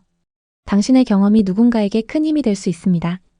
오늘의 이야기에 공감하셨다면 구독과 좋아요를 눌러주세요. 오늘도 시청해주셔서 감사합니다. 다음 편엔 더 좋은 내용으로 찾아뵙겠습니다. 2021년 이수진 씨는 부동산 시장이 계속 오를 거라는 기대감에 경기 하남 미사신도시의 아파트를 노렸어요. 전세 끼고 갭투자로 매수했죠. 매매가 12억에 전세는 7억, 현금 5억을 들였습니다. 전세 레버리지로 대박 날 거야 라는 주변 조언에 홀려서 계약했어요. 하지만 규제 후 수요자들은 사라지고 전세 시세도 떨어졌어요. 만기 시점에 역전세로 보증금을 얼마나 돌려줘야 할까 걱정입니다. 이수진 씨처럼 상승 기대감에 갭투자로 뛰어든 사람들이 많았는데 거래가 안 돼서 현금화조차 못하고 빚만 쌓이는 경우가 허다합니다. 아파트는 물론 빌라에서는 그런 경우가 더 많이 보이는데요. 한 사례에서는 갭투자한 빌라가 가치가 40% 하락해 은행 경매로 넘어가고 투자자가 범법자로 몰린 적도 있어요. 이수진 씨는 정부 규제 타이밍에 모든 게 무너졌고 요즘은 잠도 잘 못 자요 라고 털어놓더라고요. 2025년 9월, 이게 현 부동산 시장의 실상입니다. 주택담보대출을 6억 원으로 철저히 묶어버리고 다주택자나 투기과열 지역의 추가 구매를 완전히 차단한 그 정책이 시장 전체를 뒤흔들었죠. 거래 현장은 순식간에 얼어붙었고 가격은 급락하는 사례가 여기저기서 쏟아져 나오고 있어요. 최민호 씨는 40대 중반의 평범한 회사원입니다. 서울 아파트값이 매일같이 치솟던 시기, 민호 씨는 그 열기에 휩쓸려 서울 마포구의 아파트를 덜컥 매입했어요. 대출 8억 원을 끌어당겨 총 15억 원에 샀는데 월 소득의 상당 부분을 이자 상환에 쏟아붓는 영끌 투자의 전형이었죠. 상승장의 낙관론에 사로잡혀 곧 20억을 넘길 거야 라고 믿었지만 규제 발표 후 시장이 순식간에 얼어붙으면서 매수 문의가 뚝 끊겼어요. 게다가 전세 규제까지 겹치면서 전세입자를 구하려 해도 쉽지 않습니다. 상승장에서 비슷한 영끌 투자자들이 많았는데 특히 상업용 꼬마 빌딩에 뛰어든 사례를 보면 공실률이 급증하면서 임대 수익이 반토막난 경우가 속출했어요. 한 투자자는 빌딩을 산 지 1년 만에 상권 변화로 임차인이 빠져나가 30% 이상의 손실을 입고 현재까지도 공실을 채우기 위해 노력하고 있습니다. 최민호 씨의 경우도 마찬가지로 무리한 레버리지로 인해 규제 한 방에 무너진 거예요. 아내와의 다툼이 매일같이 이어지면서 이혼 위기에 처했고 아이들과의 관계도 나빠졌어요. 스트레스로 최민호 씨 본인도 불면증과 우울증을 앓아 병원에 다니게 됐고 회사에서조차 집중력이 떨어져 승진 기회를 놓쳤죠. 최근 뉴스 기사를 보니 영끌 투자 실패로 가족 갈등이 극에 달해 자녀가 학교를 포기하거나 부부가 헤어지는 경우가 급격히 늘고 있다고 해요. 최민호 씨는 정부 정책 때문에 인생이 산산조각 났어요. 팔아도 대손실이고 안 팔아도 빚더미에 짓눌려 숨쉬기 힘들어요 라며 한숨을 쉬더라고요. 이 대출 규제가 왜 이렇게 치명적이었는지부터 천천히 짚어볼게요. 이번 규제는 수도권과 규제 지역에서 주택담보대출을 6억으로 딱 고정하고 1주택자라도 기존 집을 처분하지 않으면 새 대출은 꿈도 못 꾸게 만들었어요. 다주택자라면 말할 것도 없죠. 완전 셧다운 상태예요. 이건 가계부채를 옥죄기 위한 강력한 조치였고 시장은 순식간에 멈춰버렸습니다. 서울의 상징적인 대단지 헬리오시티를 떠올려보세요. 전용 84타입이 규제 발표 직전인 6월 25일 27억 2천만 원에 거래되며 사상 최고가를 새로 썼어요. 발표 이틀 전의 거래였죠. 발표 바로 다음 날인 28일에도 27억 500만 원의 거래가 성사됐지만 불과 10일 만에 같은 평형 23층이 22억 원으로 떨어졌어요. 직전 대비 5억 원 가까이 무려 20%나 추락한 거예요. 강동구나 송파구 다른 대형 아파트들도 호가가 2, 3억씩 내려앉은 매물이 쏟아지고 있죠. 대출 6억 상한선이 시장의 숨통을 제대로 옥죄고 있는 겁니다. 이번 규제로 충격이 가장 큰 곳은 신축 아파트의 전세 시장이에요. 소유권 이전 조건부 전세 대출을 아예 금지해버렸잖아요. 그래서 입주를 코앞에 둔 새 집의 주인들이 임차인을 구하지 못해 허덕이고 있어요. 전세 가격이 슬며시 내려앉고 월세로 전환된 매물이 눈에 띄게 늘었어요. 반포 메이플자이를 예로 들어볼게요. 전용 84타입 전세가 11억 원에서 17억 원까지 넓게 포진돼 있는데 이제 현금으로 이 보증금을 감당할 임차인을 찾는 게 하늘의 별따기예요. 총 3,300세대 중 전세 매물이 1,500개 정도 그리고 월세가 1,700개 정도입니다. 규제 발표 이후 500개 이상이 월세로 돌아선 거예요. 매물 설명에 보증금 조정 가능, 장기 임대 환영 이런 문구가 붙어 있지만 솔직히 장기 임대는 지켜지기 어려워 보이죠. 최근 전국 임대차 계약 중 월세 비중이 52%를 넘었고 서울은 65%까지 치솟았어요. 전세 사기 후유증과 대출 축소가 월세 전환을 부채질한 거예요. 정부 발표 후 서울 아파트의 평균 보증금이 5억 2,700만 원으로 직전 달 9억 7천만 원에서 4억 4천만 원이나 쪼그라들었어요. 대출이 막히니 전세가가 즉시 반응한 거죠. 월세가 그만큼 올랐지만 전세 상승 모멘텀은 이제 꺾인 상태예요. 최근 정부의 규제는 여러 가지 제한 사항을 두며 전세 대출을 전면 금지시켰는데요. 이로 인해 임차인이 대출을 받아 전세금을 주고 그 돈으로 집주인이 잔금을 치르는 갭투자 방식이 완전히 막혔습니다. 규제가 시작되면서 집주인들은 임차인을 구하지 못하고 있어요. 특히 신축 분양 아파트 집주인들 대부분이 그런 상황입니다. 제가 현장에서 만난 한 집주인은 이렇게 말하더군요. 전세 임차인만 구하면 잔금을 메울 수 있었는데 이제 그게 안 된다네요. 제2금융권에서 고금리 대출을 알아보고 있어요. 그렇게 되면 이자만 매달 수백만 원이 나가요. 투자라고 했는데 빚만 쌓이는 기분이에요. 수많은 가족들의 생계를 위협하는 상황입니다. 이영진 씨는 40대 초반 사업가입니다. 2022년 말 서울의 1,800세대 규모 신축 아파트를 분양받았어요. 전용 84타입 분양가 16억. 이영진 씨는 분양권 투자로 시세 차익을 노리겠다는 생각이었어요. 전세 임차인을 구해서 전세금으로 중도금 대출과 잔금을 메우고 계약금과 일부 돈만 가지고 신축 아파트를 소유할 생각이었죠. 사업을 하면서 분양권 투자로 은퇴 자금을 모을 수 있을 거라 믿었어요. 친구들과 가족들에게도 분양권 당첨 소식을 자랑했죠. 하지만 대출 규제가 터지면서 모든 게 무너졌어요. 소유권 이전 조건부 전세 대출이 금지되자 임차인에게 전세 주면서 새 집을 소유하는 게 불가능해졌습니다. 임차인들 중 현금 부자는 없고 대부분 대출에 의존하는 사람들인데 이제 대출이 불가능하기 때문에 다들 발길을 돌렸죠. 이영진 씨는 결국 담보대출로 해결해보려고 했지만 그마저도 한도가 막혀서 불가능했습니다. 결국 모자란 돈은 사금융권에서 10% 이상의 금리로 빌려야 하는 상황입니다. 월세로 돌려도 수익이 안 나요. 오히려 적자예요. 투자라고 했는데 빚더미에 앉았네요. 이 아파트를 팔아야 할지 버텨야 할지 모르겠어요. 이현정 씨의 사례처럼 규제 직격탄을 맞은 갭 투자자들이 속출하고 있습니다. 거래 현장도 완전 얼음장처럼 차가워졌어요. 9월 중순 기준 서울 아파트 거래가 454건으로 6월 중순 2,964건에 비해 84%나 감소했어요. 경기도도 1,025건으로 6월 5,122건의 반도 안 돼요. 대출 없이는 비싼 집을 사기 어렵다는 게 적나라하게 드러난 거예요. 공인중개사들 사이에선 이러다간 생계가 위태로워진다는 한탄이 터져나오고 있어요. 제 지인 중개사분은 거래가 없으니 사무실 월세 내기도 벅차요. 집값 오를 때도 내릴 때도 고통은 똑같아요 라고 푸념하시더라고요.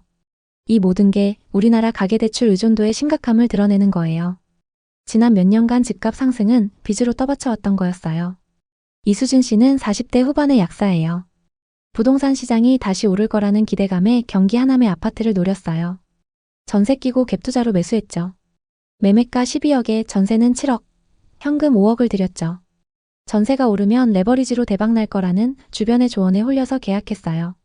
하지만 규제 후 수요자들은 사라지고 전세 시세도 떨어졌어요. 만기 시점의 역전세로 보증금을 얼마나 돌려줘야 할까 걱정입니다. 이수진 씨처럼 상승 기대감에 갭투자로 뛰어든 사람들이 많았는데 거래가 안 돼서 현금화조차 못하고 빚만 쌓이는 경우가 허다합니다.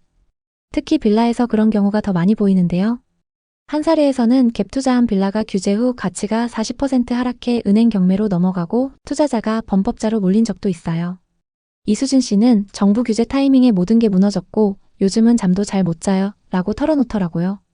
하지만 시장이 완전히 무너진 건 아니에요. 오히려 일각에서는 반등 분위기가 형성되고 있습니다. 왜냐하면 금리 인하 기대가 커지기 때문이에요. 돈이 풀리면 인플레이션이 따라오고 집값도 그 물결에 휩쓸리기 마련이죠. 정부가 금리를 내리기 전에 대출을 미리 옥죄는 이유도 바로 이거예요. 서민들은 6억 이상 대출을 꿈도 안 꾸지만 중산층이 영끌로 달려드는 경우가 많으니까요. 늘어난 돈이 주식으로 몰리거나 부동산으로 회귀할 수 있어요. 최근 코스피가 3,200선을 오르내리며 뜨거워진 게 그 증거죠. 주식 열기가 식으면 다시 부동산으로 눈을 돌릴 가능성이 크다고 봐요. 정은경 씨는 50대 초반 사업가예요. 지난 상승장 서울 종로의 꼬마 빌딩에 올인했어요. 대출 14억으로 20억짜리 매물을 거머쥐었죠. 사업자 대출로 70%까지 대출을 받을 수 있었습니다. 역 주변이기 때문에 임대 수익으로 안정적인 현금 흐름을 만들 수 있어요. 그리고 몇 년 보유하시다가 시세 차익 보시면 됩니다. 이런 부동산 실장의 말에 덜컥 계약해버렸어요. 하지만 이후 1층 임차인이 나가면서 월 수익이 급락했습니다. 건물 가치가 하락하는 게 두려워 월세를 낮추지 못하고 계속 공실로 뒀는데요. 그동안 손해본 돈만 얼만지 모르겠어요. 요즘 임차인 구하는 게 너무 어렵네요. 상업용 부동산 자료를 보니 2025년 공실률 장기화로 투자자 중 30%가 손실을 보고 있다고 합니다. 무조건 부동산을 사지 말라는 게 아닙니다. 오를 거라는 막연한 기대감으로 무리한 빚을 짊어지지 말라는 거죠. 실물 자산을 늘려나가는 건 부를 축적하는 데 기본입니다. 또 내 집 마련은 필요합니다. 다만 데이터와 냉정한 판단으로 가세요. 지금 거래가 주춤하고 전세가 내려앉았지만 유동성이 터지면 집값이 다시 꿈틀댈 수 있어요. 그렇기 때문에 시장의 변화를 꼼꼼하게 체크해야 합니다. 과열 속에서 뒤늦게 상업용 부동산이나 소형 빌라에 뛰어든 사람들도 많았어요. 3년째 이자만 갚는 경우가 허다하고 대부분 포기 상태입니다. 그 중에는 3년 전 영끌로 산 빌라가 하락해 파산까지 갔고 가족 전체가 단칸방 생활을 한 분도 있어요. 또 빌라 사기로 3억을 날린 분이 우울증으로 입원하고 자녀가 학교를 그만둔 이야기까지 들었어요. 이런 후유증은 단순한 돈 손실이 아니에요. 심리적 압박으로 매일 불안에 떨고 매도 타이밍을 놓쳐 더 큰 손실을 키우죠. 생활의 질이 뚝 떨어져 가족 관계가 파탄나고 건강 문제까지 겹쳐요.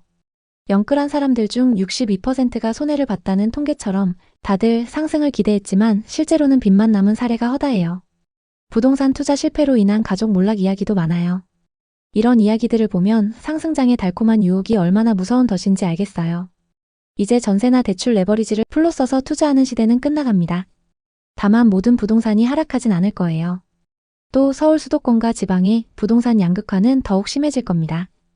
2025년 상반기 부동산 시장은 규제 여파로 거래량이 급격히 줄었지만 대출 규제에서 비교적 자유로운 지역들은 거래가 지속되면서 반등할 가능성이 높습니다. 예를 들어 인천이나 경기도의 중저가 아파트들은 여전히 거래가 되고 있어요. 반대로 규제 지역의 고가 아파트는 일부 최고가 거래 말고는 거의 거래가 멈춰있는 상태죠. 2025년 하반기엔 금리 인하 기대가 있지만 각종 규제가 풀리지 않으면 거래는 더 줄어들 거예요. 또 세금 강화로 부동산 보유자들이 매물을 내놓으면 가격 조정이 올 수도 있어요. 특히 상업용 부동산은 오프라인 위기로 더 큰 충격이 예상돼요. 하지만 장기적으로 보면 부동산은 여전히 매력적인 자산이에요. 무주택자에겐 저가 매수 기회가 올 수도 있죠. 항상 위기 속에는 기회가 있습니다. 오늘은 규제 이후 분위기와 앞으로의 전망에 대한 이야기를 해봤습니다. 여러분은 어떻게 보셨나요? 혹시 부동산 관련 고민거리가 있으신가요? 여러분의 이야기가 있다면 자유롭게 공유해주세요. 당신의 경험이 누군가에게 큰 힘이 될 수 있습니다. 오늘의 이야기에 공감하셨다면 구독과 좋아요를 눌러주세요. 오늘도 시청해주셔서 감사합니다. 다음 편엔 더 좋은 내용으로 찾아뵙겠습니다. 지금 우리나라, 특히 서울 강남권의 상가시장은 얼마나 깊은 절망의 구렁텅이에 빠져 있을까요? 제가 오늘 여러분께 들려드릴 이야기는 단순한 통계나 뉴스 모음이 아니에요. 직접 부동산 투자에 뛰어들었다가 피눈물 흘리며 실패한 실제 경험들을 바탕으로 한 내용입니다. 상가 공실이 어떻게 투자자들을 악몽 속으로 몰아넣고 있는지 말씀드리겠습니다. 이 영상을 보시고 나면 여러분도 상가 투자에 대해 다시 한번 깊이 생각하게 되실 거예요. 먼저 서울의 상황부터 천천히 짚어보죠. 서울의 다른 지역들도 거의 다 마찬가지지만 특히 강남의 경우는 상가 공실이 유독 많아지고 있어요. 강남구, 서초구, 송파구 같은 곳들을 걸어보시면 알겠지만 번화한 거리 한복판에 임대라는 스티커가 붙은 상가들이 줄지어 있어요. 건물 1층 전체가 비어 있고 그 스티커가 햇빛에 발해서 누렇게 변한 채로 몇 달, 아니 몇 년째 방치된 곳들이 수두룩하죠. 왜 이런 일이 벌어지는 걸까요? 가장 큰 이유는 임대료가 터무니없이 비싸기 때문이에요. 상인들이 장사를 해서 이익을 낸다 해도 그 이익으로 임대료를 내고 직원이나 알바 비용을 주고 나면 남는 게 거의 없어요. 재료값은 하늘 높은 줄 모르고 치솟고 임대료는 해마다 오르고 인건비도 매년 상승하니까요. 결국 상인들은 버티지 못하고 혼자 운영하는 1인 가게로 전환하거나 아예 폐업을 선택하게 돼요. 제가 아는 한 상인분은 강남 논현동에서 작은 카페를 운영하시다가 임대료가 월 800만 원을 넘어서면서 이제는 커피 몇백 잔 팔아도 이익이 안 남아요 라고 하시며 문을 닫으셨어요. 이런 사례가 한두 곳이 아니에요. 강남의 상가들은 마치 도미노처럼 하나둘 무너지고 있어요. 강남은 지금 아파트값만 비싸게 버티고 있을 뿐 상가 쪽은 공실 상황이 너무나 심각해요.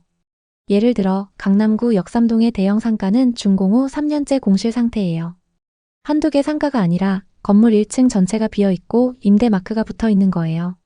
신사동의 가장 핫한 상권에 있는 메인 상가도 준공 4년째 공실이에요. 지하 1층부터 1층, 2층까지 임대 스티커가 붙어 있는데 그 색이 이미 발해서 오래된 느낌이 들죠. 아파트 단지 상가들도 마찬가지예요. 1층은 부동산 중개소들로 꽉 차 있지만 이는 아파트 거래만 그나마 돈이 된다는 뜻이에요. 다른 상점들은 돈이 안 돼서 들어오지 않는 거죠. 대형 아파트 단지의 상가 공실이 많은 이유는 접근성 문제도 커요. 각 아파트 단지마다 펜스를 쳐놔서 외부인이 이용하기 어렵고 단지 내부 주민들만으로는 타산이 맞지 않아요. 직접 임장을 다녀보니 이런 상가들은 마치 고립된 섬처럼 느껴지더라고요. 서울의 다른 지역들도 비슷하지만 강남의 상가 공실이 유독 심각한 이유를 자세히 살펴볼게요. 첫 번째 이유는 비싼 임대료예요. 일단 임대료가 비싸면 상인들이 장사를 해도 남는 게 없어요. 재료값이 치솟고 임대료와 인건비가 오르니 1인 가게나 폐업이 늘어나는 거죠. 생각해보세요. 서울 인구가 1000만 명 아래로 떨어진 지 오래됐고 출산율은 0.6명대예요. 상가 공급은 많아지는데 경쟁력을 갖추려면 임대료가 내려가야 하는 게 경제의 기본 원리잖아요. 그런데 건물주들은 내 건물은 특별해 하면서 임대료를 올리니 공실이 생길 수밖에 없어요. 이게 경제 논리를 무시한 결과예요. 임대료 상승의 원인은 건물의 수익률 때문이기도 하고 신규 건물 분양가가 너무 비싸기 때문이에요. 땅값이 비싸서 상가 분양가는 평당 1억 2억은 기본이에요. 15평 상가를 하나 분양받으려면 20억 이상 들어가요. 이걸 현금으로 사는 사람은 거의 없고 70~80% 대출받아서 사죠. 그러면 은행 이자만 엄청나요. 이자를 커버하려면 임대료를 비싸게 책정할 수밖에 없어요. 20평대 김밥집이라도 1층은 월 임대료가 7~800만 원이에요. 그래서 강남에 김밥집이 사라지고 카페나 빵집이 들어오는데 그마저도 좁아서 손님들이 안 가요. 이게 악순환의 고리예요. 전체 상가의 영업 패러다임이 바뀌고 있어요. 김민준 씨도 2018년쯤 부동산 투자에 처음 뛰어들었어요. 주변에서 강남 상가를 사면 평생 먹고 산다는 소리가 들려오니까 탐욕에 눈이 멀었죠. 본인 돈 5억에 대출 10억을 끌어 강남 역삼동에 20평 상가를 샀어요. 분양가는 15억이었어요. 위치가 핫플레이스라 대박이라고 생각했어요. 이자만 매달 300만 원 이상 나가는데 임대료로 커버될 거라 믿었어요. 처음엔 카페 임차인이 들어와 월세 500만 원을 받았어요. 그런데 코로나가 터지면서 유동 인구가 뚝 떨어졌어요. 임차인이 임대료를 밀리다 결국 나가버렸어요. 2년 공실 동안 이자만 거의 1억, 관리비와 세금을 합쳐 엄청난 손실이 났죠. 밤에 잠 못 이루고 가족한테 미안했어요. 결국 매매로 내놨는데 제값을 받기도 힘들어요. 이 실패가 민준 씨 인생의 전환점이 됐어요. 이제 강남 상가 공실의 두 번째 이유, 소비 위축을 자세히 풀어보겠습니다. 우선 주거비용 증가의 영향이 매우 큽니다. 아파트 대출과 월세, 자녀 학원비, 생활비가 소득 증가를 앞지르니 지갑이 다치게 됩니다. 부동산 자산가들은 근로소득 외에도 자산소득이 있지만 그렇지 않은 사람들은 주거비용조차 부담됩니다.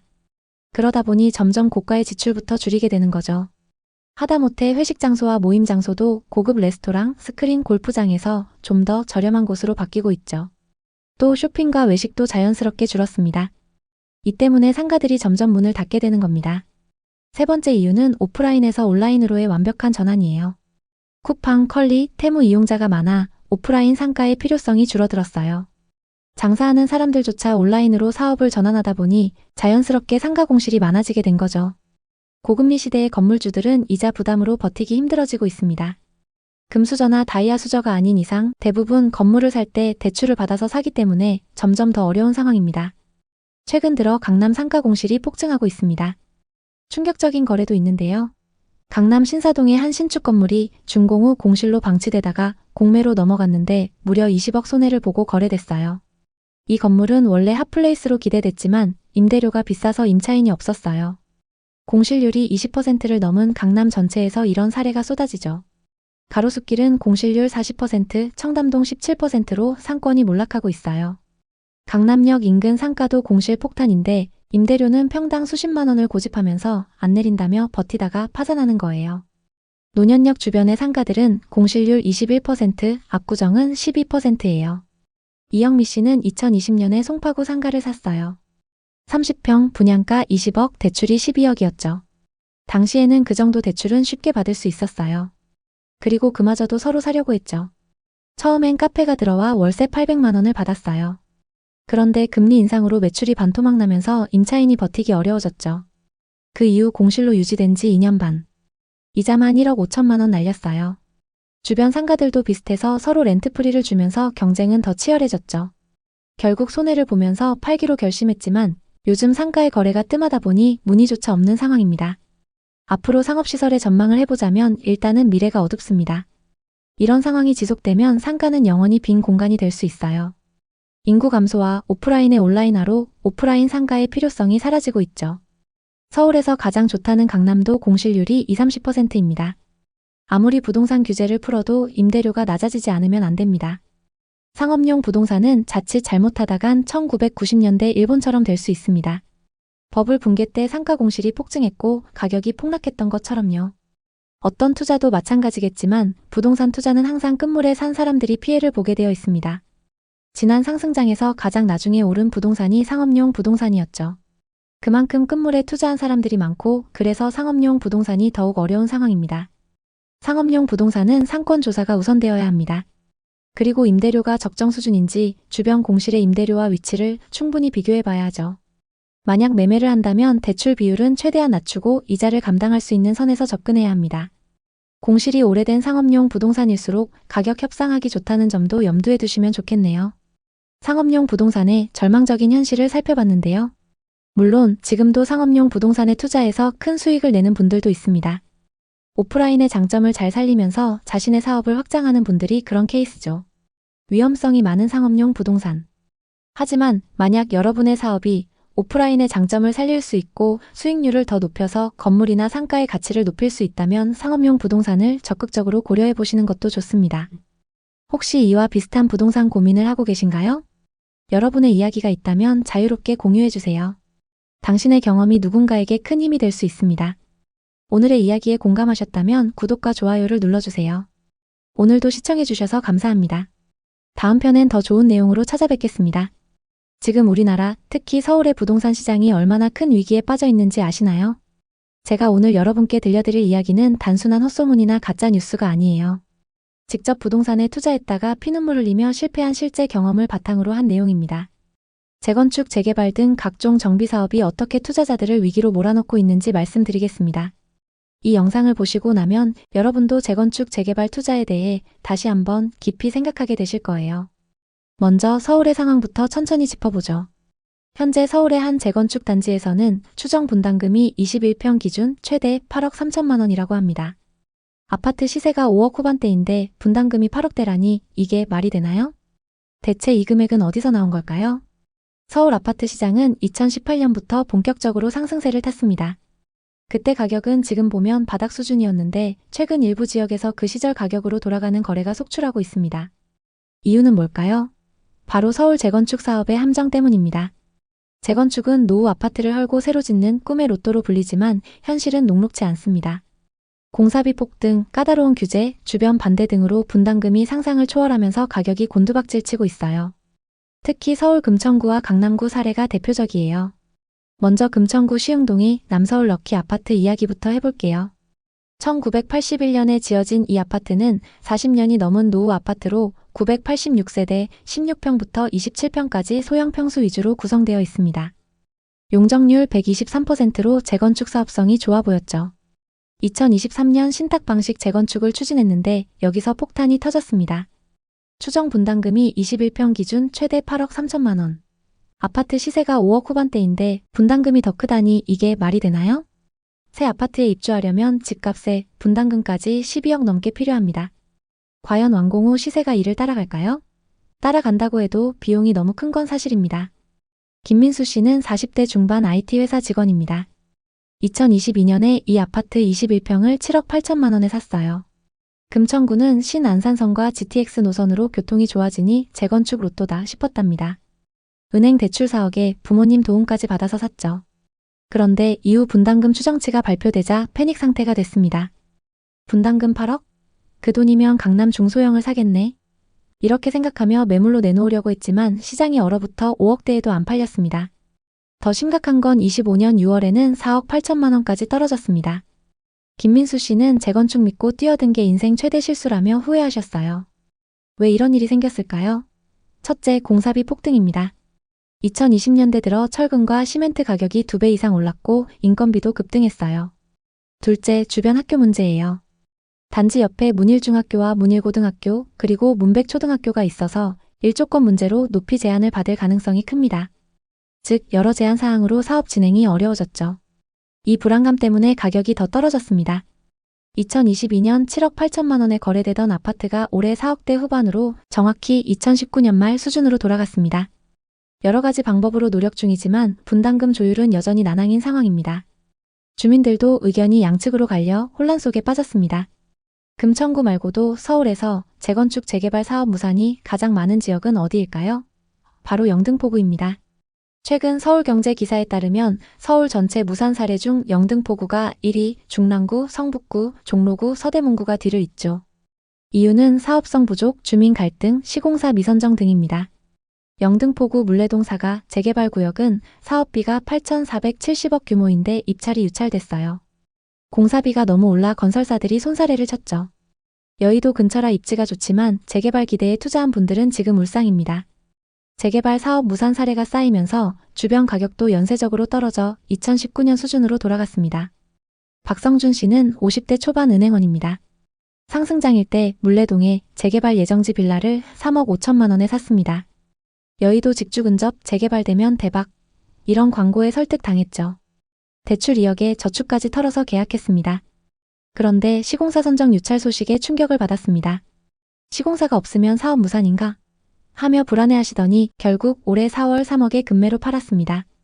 손실 금액은 5천만 원에 수수료와 이자 그리고 세금이었죠. 하지만 8월 들어 건설사들이 공동으로 수주한다는 소식이 들려오고 있습니다. 과연 앞으로 사업은 어떻게 진행될까요? 다음은 종로구 옥인동 빈집촌 사례입니다.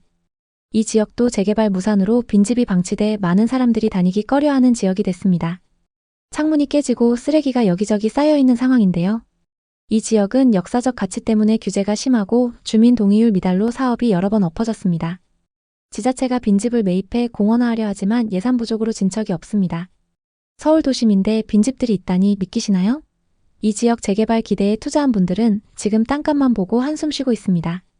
이제 강남구 대치동으로 넘어가 볼까요? DH 대치 에델로이 아파트, 이건 더 충격적이에요. 2025년 8월부터 입주를 시작했는데 최근 터진 소식이 뭘까요? 가구당 추가 분담금 11억이라는 소식인데요. 다 지어놓고 이제 와서 11억 더 내라니 누가 감당할 수 있을까요? 이 단지는 청약 경쟁률 1025대 1로 인기 폭발이었어요. 현대건설이 시공한 고급 재건축 단지죠. 그런데 공사비 미수금 때문에 이런 사태가 벌어졌습니다. 잔금도 다 못 받고 준공 허가를 내줬어요. 어떻게 이런 일이 있을 수가 있죠?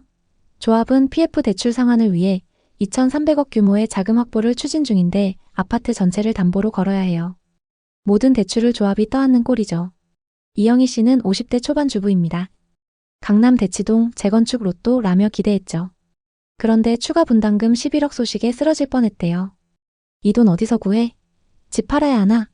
하며 불면의 밤을 보냈죠. 이영희 씨는 재건축이 로또라더니 빚더미 로또였어 라며 한숨을 쉬셨어요. 왜 이런 일이 생겼냐면요. 농협중앙회에서 1,700억 PF 대출을 받았는데 현대건설이 연대보증을 섰어요. 건설사 보증 없으면 대출을 안 해주죠. 하지만 조합이 상환을 못하면 현대건설이 책임져야 해요. 조합은 상가 공간을 피트니스 센터로 변경하고 매각 및 회원권 분양으로 자금을 마련할 계획인데 쉽지 않은 상황입니다. 지금 현대건설과 조합 모두 발등에 불 떨어진 상황입니다. 입주민들은 입주하고 싶어도 돈이 없다며 항의 중입니다. 서대문구의 부가현 2구역도 빠질 수 없죠. 종교시설 반대로 갈등이 폭발했고 주민들은 성당 때문에 꿈이 날아갔다며 소송까지 했습니다. 부가현은 재개발 핫플이었는데 이런 사태라니 충격적이었는데요. 물론 시끄러운 일이 있던 이후 양측이 합의에 나서면서 재개발을 예정대로 추진한다고 합니다. 앞으로 사업이 어떻게 진행되는지 잘 지켜보면 좋을 것 같습니다. 용산구 한강맨션 아파트 사례도 빼놓을 수 없죠. 2003년부터 재건축을 추진했는데 2025년 상가 리스크로 문제가 생겼습니다. 물론 현재는 갈등을 마무리 짓고 성공적인 사업을 위한 드라이브를 걸고 있지만 역시 공사비가 만만치 않습니다. 성동구 성수동 재개발도 성공적인 사업 추진을 위해 달려가고 있지만 역시 빠른 진행이 안 되고 있는데요. 특히 1구역의 재개발은 금액이 2조 원에 달하는 최대 정비 사업지로 꼽히고 있습니다. 많은 자금이 들어가는 만큼 진행 속도가 더딘 상황입니다. 연내 시공사 선정을 목표로 진행하고 있다고 하니 지켜보면 좋을 것 같습니다. 서울의 여러 정비 사업지들을 살펴봤는데요. 일부 지역은 갈등을 해결하고 원만하게 진행되는 반면 어떤 지역은 여전히 문제가 많이 발생하고 있습니다. 이런 문제들이 발생하는 근본적인 원인은 무엇일까요? 첫째, 주민과 상가 반대. 둘째, 공사비 폭등으로 입찰 유찰. 셋째, 규제 강화와 법원 판결. 넷째, 동의율 미달 등 여러 가지 원인이 있습니다. 결과적으로 사업이 틀어지게 되면 투자자들만 큰 손실을 맞게 됩니다.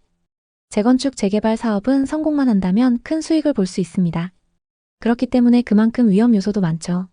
모든 부동산 투자가 그렇지만 정비 사업은 특히 더 정확한 정보를 기반으로 접근하셔야 합니다. 오늘 이야기 어떠셨나요? 혹시 이와 비슷한 부동산 고민이나 경험이 있으신가요? 여러분의 이야기가 있다면 자유롭게 공유해주세요. 당신의 경험이 누군가에게 큰 힘이 될 수 있습니다. 오늘의 이야기에 공감하셨다면 구독과 좋아요를 눌러주세요. 오늘도 시청해주셔서 감사합니다. 다음 편엔 더 좋은 내용으로 찾아뵙겠습니다.